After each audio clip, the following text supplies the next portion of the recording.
Corona के बढ़ते मामलों के बीच देश में आज से 15 से ज्यादा उम्र के बच्चों के लिए वैक्सीनेशन शुरू हो गया है।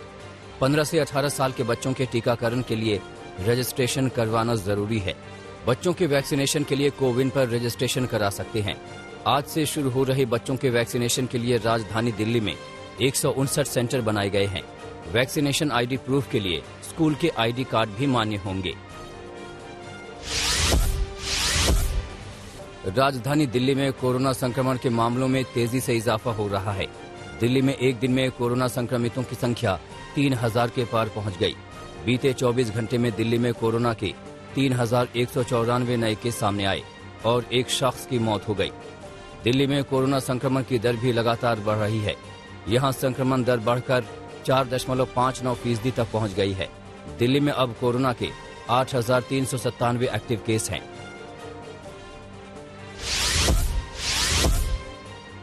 महाराष्ट्र में कोरोना संक्रमण के बढ़ते केस दहशत पैदा कर रहे हैं।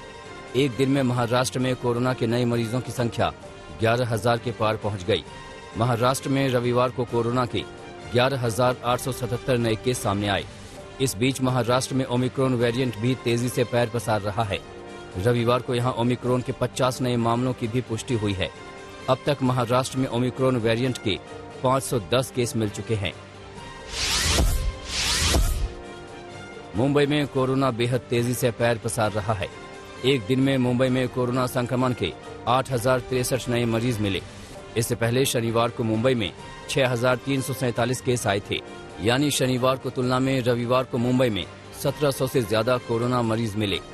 कोरोना के बढ़ते मामलों के बीच अभी मुंबई में 9 कंटेनमेंट जोन हैं और 203 बिल्डिंग को सील किया जा चुका है। हालांकि जिस स्पीड से कोरोना संक्रमण के मामले बढ़ रहे हैं, उसे देखते हुए कंटेनमेंट जोन भी बढ़ते जाएंगे।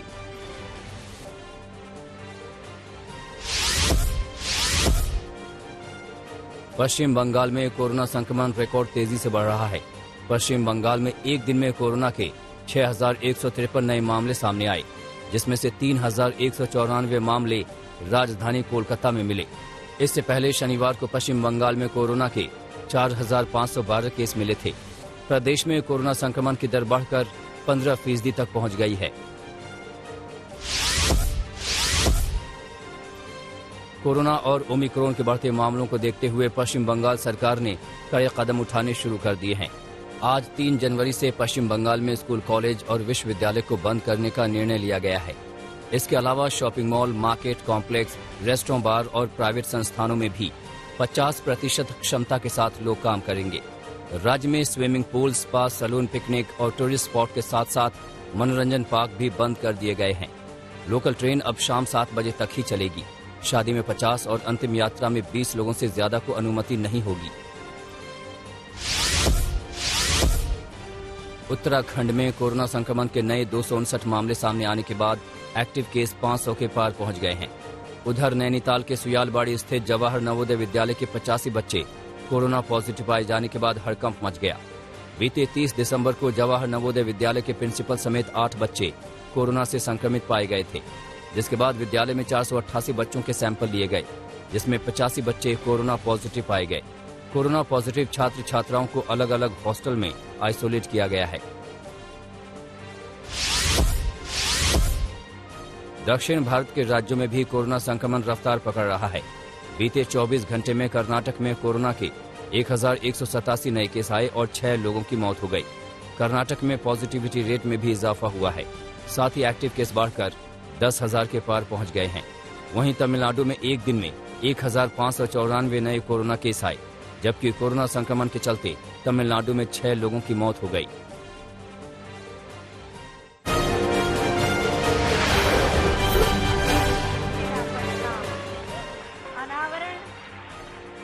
प्रधानमंत्री नरेंद्र मोदी ने रविवार को उत्तर प्रदेश के मेरठ में मेजर ध्यानचंद स्पोर्ट्स यूनिवर्सिटी का शिलान्यास किया।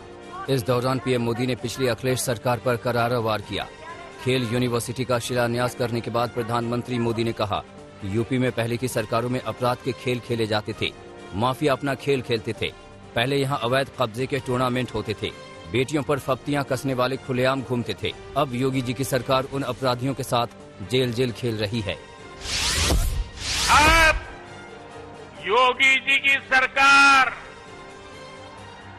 ऐसे अपराधियों के साथ जेल जेल खेल रही है।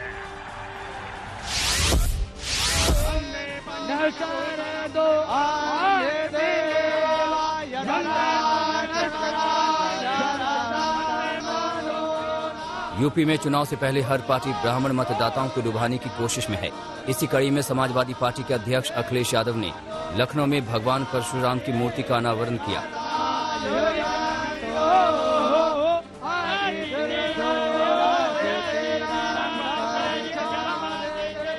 इस मौके पर अखिलेश यादव ने कहा कि ब्राह्मण समाज का आशीर्वाद समाजवादी पार्टी के साथ है और उन्हें यूपी की सत्ता में बदलाव का भरोसा है। समाजवादी पार्टी के नेताओं का दावा है कि प्रदेश के अलग अलग जिलों में इसी तरह भगवान परशुराम का मंदिर बनवाने के बाद लखनऊ में 108 फुट ऊंची प्रतिमा स्थापित की जाएगी। बड़ी संख्या में ब्राह्मण समाज भी समाजवादी पार्टी को आशीर्वाद देने आया है और हम भविष्य में ये कह सकते हैं कि जिस तरीके से परशुराम जयंती के लिए छुट्टी थी वो दोबारा होगी। यूपी के लखनऊ में हुई रैली में अरविंद केजरीवाल ने बीजेपी और समाजवादी पार्टी पर हमला बोला। अरविंद केजरीवाल ने कहा कि पहले की सरकारों में एक ने कब्रिस्तान बनवाया तो दूसरे ने सिर्फ शमशान बनवाए। केजरीवाल ने कहा कि पिछले 5 सालों में योगी सरकार ने उत्तर प्रदेश में न केवल शमशान घाट बनवाए बल्कि बड़ी संख्या में लोगों को वहां पहुंचाया। कोरोना के दौरान सबसे खराब व्यवस्था उत्तर प्रदेश में हुई थी। उन्होंने लोगों से अपील करते हुए कहा कि आम आदमी पार्टी को मौका दीजिए, हम स्कूल और अस्पताल बनवाएंगे। ये केवल कब्रिस्तान और शमशान घाटी बना सकते हैं, वो बहुत बनवा दिया इन्होंने। अब बस अब देश को स्कूल और अस्पताल चाहिए।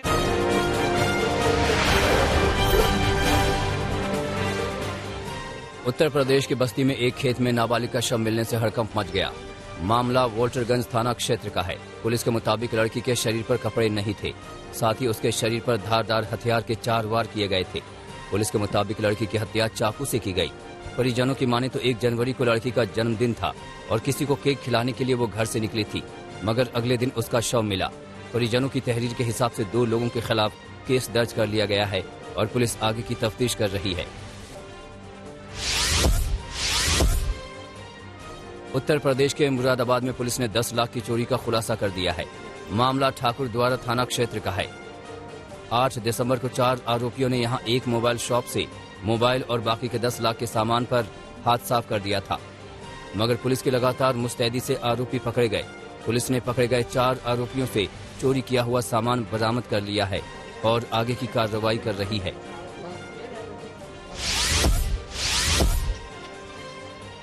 राजस्थान के जैसलमेर में एक सड़क हादसे में मंदिर के पुजारी की मौत हो गई। मामला सदर थाना क्षेत्र के ब्रह्मसर चौराहे का है। जानकारी के मुताबिक पुजारी बाइक से जैसलमेर की ओर जा रहे थे। अचानक एक डंपर ने बाइक में टक्कर मार दी।